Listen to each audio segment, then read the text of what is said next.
belly, on the table, looking down, staring at... And now she realises she can see a little.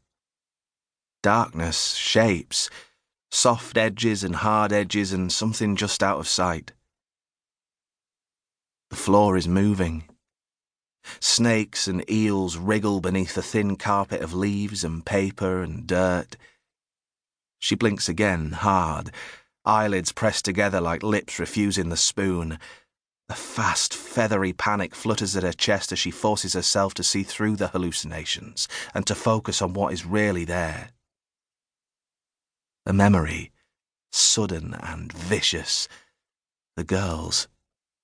Her friends.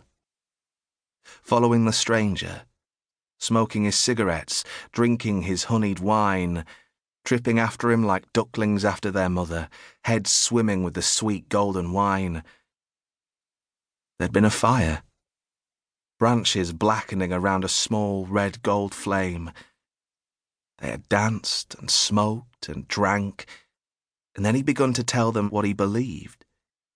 He'd begun to talk about his great undertaking, about the journeys, his gift, and he had made them drink. They'd gagged on it, scared and shivering, and each wanting the other to do something, to say something. She croaks, pitifully, and from somewhere nearby she hears a small, snickering laugh.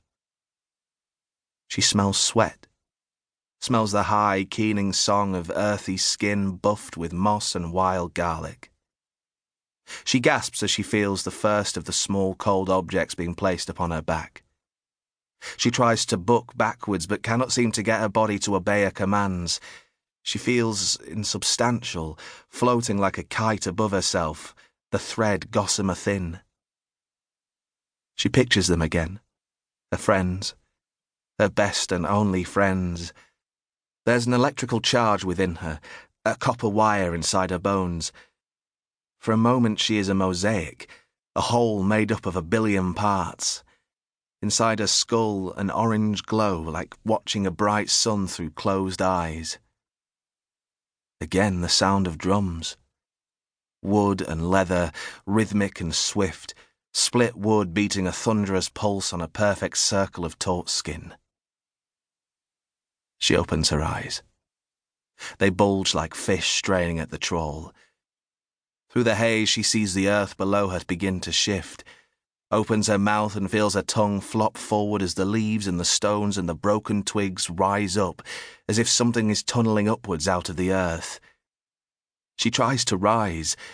There's a sudden weight upon her back, a bare, sweaty knee in the well of her spine, a warm, flat hand pushing her head, stuffing her deeper into the face-hole. A face appears from the darkness beneath her, a full moon emerging from black cloud. She blinks, tears and ash, tries to make sense of the thing that leers up at her from the ground. Teeth, eyes like gobstoppers, bristles and hair and crusted spit. A mask, a face.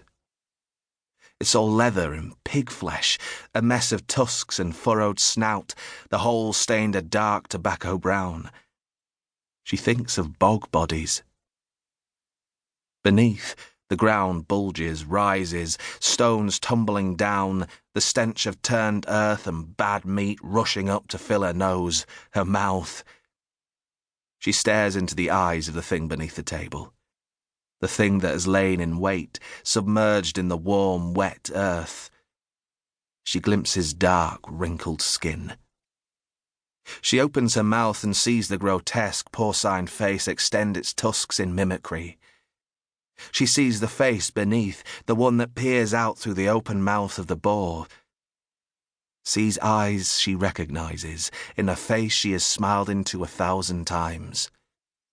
It lunges up from the earth, and darkness falls. Tweet from Rowan Blake, at Row Blake Writer. Just took a call from a neo-Nazi with zero sense of irony. Threatened to burn my hands off if I didn't apologise for last week's Guardian column. Here's my response, mate. Just try it, you prick. 6:11 p.m, August 23rd.